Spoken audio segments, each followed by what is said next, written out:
Greetings, everyone. This is Gerard, editor-in-chief of Filipino Soul Magazine, aka SGIB Magazine. It stands for Soldiers Got Intention. Believe that, because everyone should be sold to me something. A dream, a goal, an idea, a train of thought, something.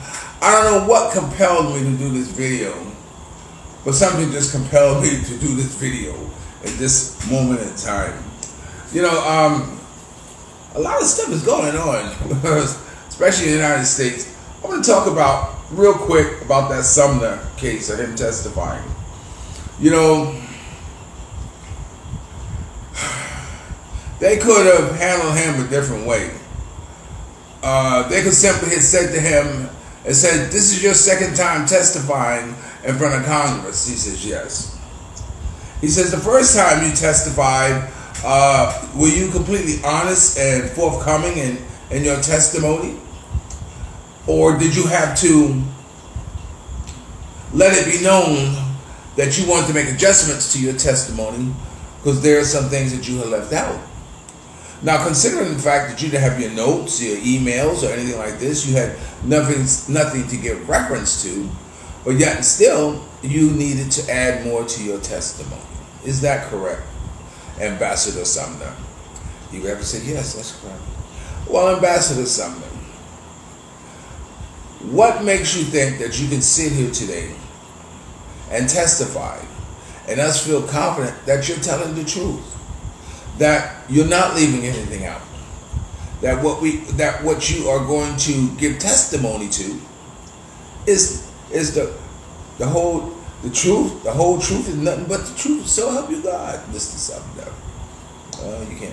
So anyway, the fact of the matter is that I would have branded him as someone as a liar, because once he said that I never mentioned the word Joe Biden on the telephone call to Donald Trump, it was over with. You can't dispute that. If he said he didn't, Hunter or the other people who were there said he did, who are you going to believe? Therefore, if they never said anything else during the questioning of him about Joe Biden over the phone call, because he already said, "No, I didn't say it." So that was that. But I would have branded him as someone who was not honest in his testimony. You know, a funny thing happened here in the Philippines. President Duterte has fired his vice president.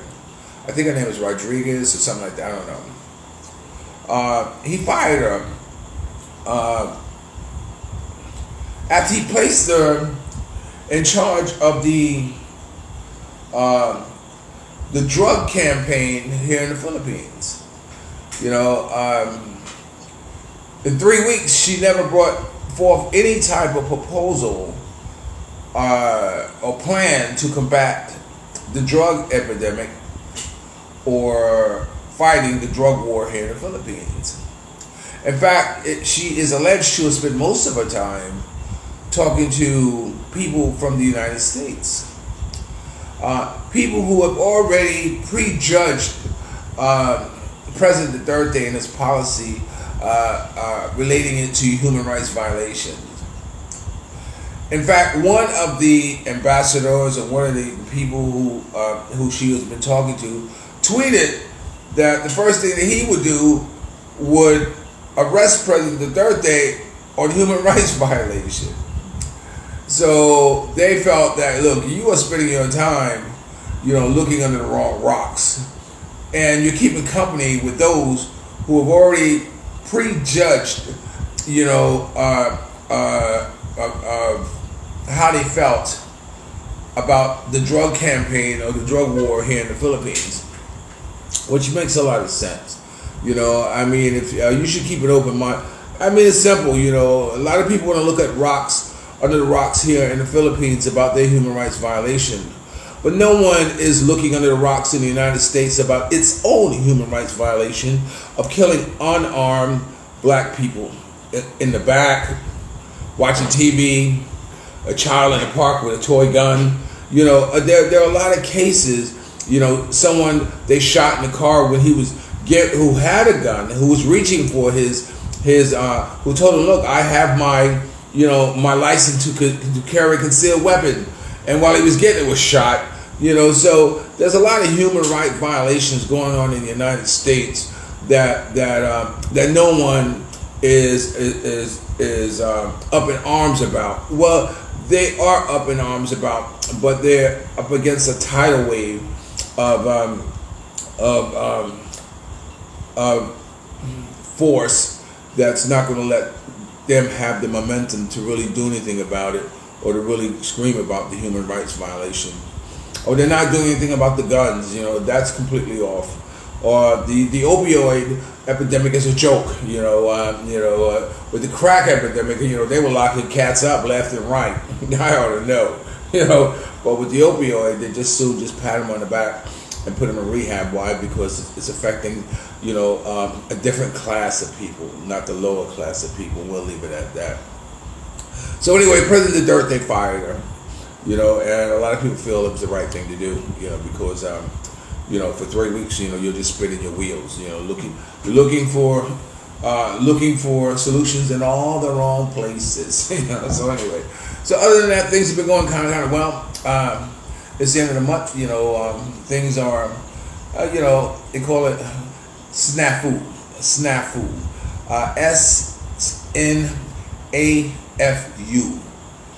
SNAFU stands for, it's a military term. It stands for situation, normal, all fucked up. So that's how it is now at the end of the month, what I'm saying, one of those things. But it's okay, it's been good.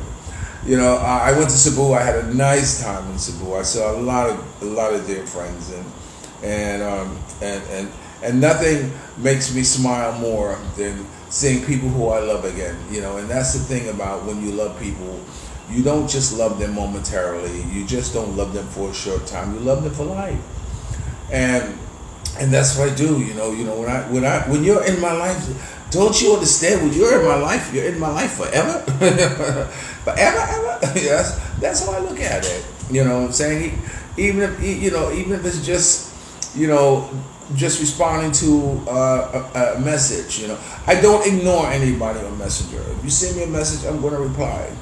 Because it's the courteous thing to do.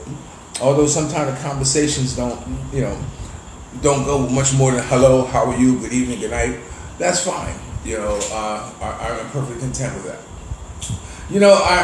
Right now I find myself watching hood movies. If you don't know what hood movies, Google HOOD movies, and you'll see what hood movies are. It's about the underbelly of a society that deals in illegal activity. So we'll just leave it at that. But you know what I find? I'm also cooking dinner. I come from a long line of cooks, I guess. I'm from the South, or raised in the South. And people cook. I've never learned how to cook. I'm cooking pork chops now, and the only thing I know how to do is just boil them until they get tender and fry them a little bit, and that's it. Spices. I got spices. I put pizza spice in there. I put hamburger spice in there. I don't put garlic. I don't like garlic. But I put a lot of spices in there. I don't know if it changed the flavor. I don't know. but I never really took spices too seriously. But what I find myself watching is I watched Clint Eastwood being honored one night, and this was years ago. This is when he was the mayor of Carmel, California. Those of you who are familiar with that know how long that was. And I was looking at the cast of people who paid homage to him, like Jimmy Stewart, Bob Hope, Sammy Davis Jr., Roberta Flack sung the song, from his debut direction movie, Play Misty for Me. Play Misty for Me, yeah. And I like looking at vintage actors and actresses. The golden years, I guess you might say, or those from the golden years. It gives me, I don't know how to explain it other than,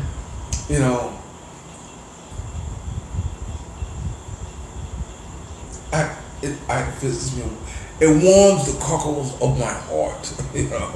You know. I remember my stepfather, Charles Aquilino, who was an Italian. You know, he died about 1 week before his 100th birthday, so you can say he lived 100.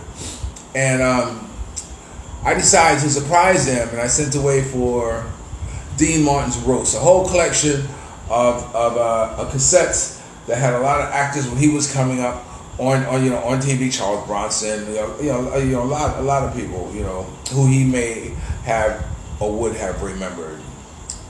And I remember putting the first tape into the machine, and as he watched it, he says, "He's dead. He's dead. He's dead. I don't want to watch this. They're all dead." And I said, "What? I get eight cassettes for you to watch. I don't want to watch it. They're all dead." But it makes me wonder about time. How time is going on. I'm reaching a point in my life where I'm confronting my own immortality. I tell everybody I got 4 years to live. I'm very fortunate. I'm 65 years old. Do you know what a blessing it is for a black man? To be 50 or 60 years old. I always say that I never took over-the-counter medication.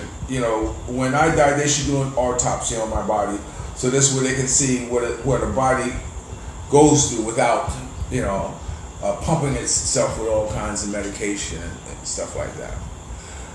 I do have a smoking problem, and I quit every day. I quit every day. In fact,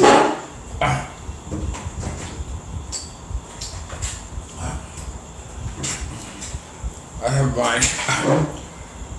deterrent here that helps me kind of combat that oral fixation I have for putting things in my mouth. I gotta be careful how I say that.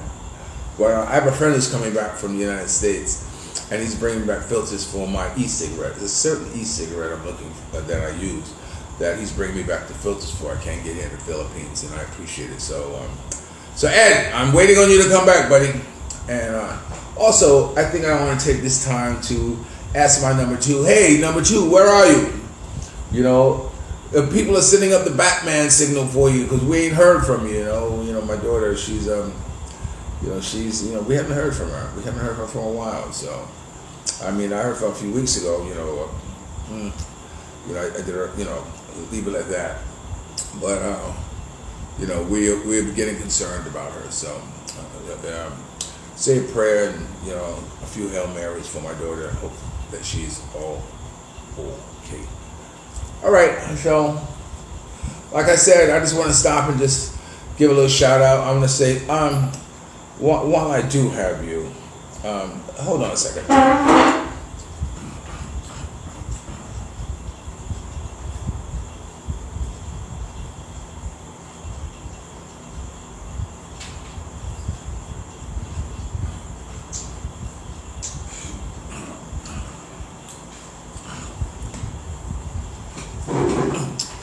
I'm very glad I'm playing tennis every day now, which is a good thing for me to be doing.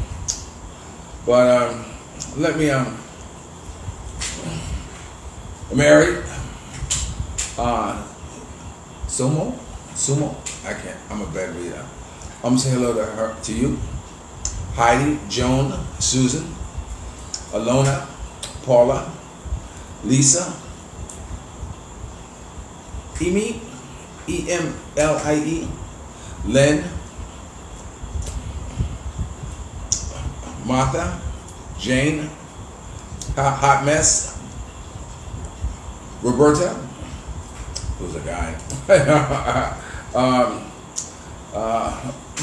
Roselle, Rose, Rosalie, Aveline, Christy, Verdelle, Virdelle, Georgiana, Nina, I love you, Nina, Marianne, Gypsy, and a host of others. Kate, Kathleen, Christina, I just want to give a shout out to all of you because you all bring smiles to my face when you send me a message. A lot of you, and of course, I would give shout out to guys, but we know what we send each other, and that always brings a smile to my face. So I want to thank you all, and I know there's a lot of you I didn't mention, but I want to let you know that I really enjoy chatting with you. Okay. So this is Gerard, editor-in-chief of Filipino Soul Magazine. Remember, dreams are nothing more than plans awaiting action. Never disrespect the elderly and always pull someone up. And sometimes you're the only one to see your vision. And the best revenge in life is to live good. I'm living good today. I hope you are too. And if you don't have a dream, a goal, an idea, a train of thought, don't worry about it. Do what I used to do.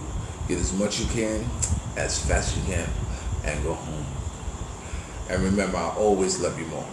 And if you're lucky enough to have a woman like Ollie Woodson, former lead singer of The Temptations, once sung, my God, treat her like a lady. And ladies, if you're lucky enough to have a good man, a really good man, make him feel like a king. I love you like a love song, baby.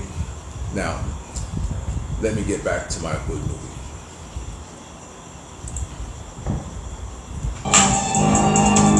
Sorry. But again, holla at me.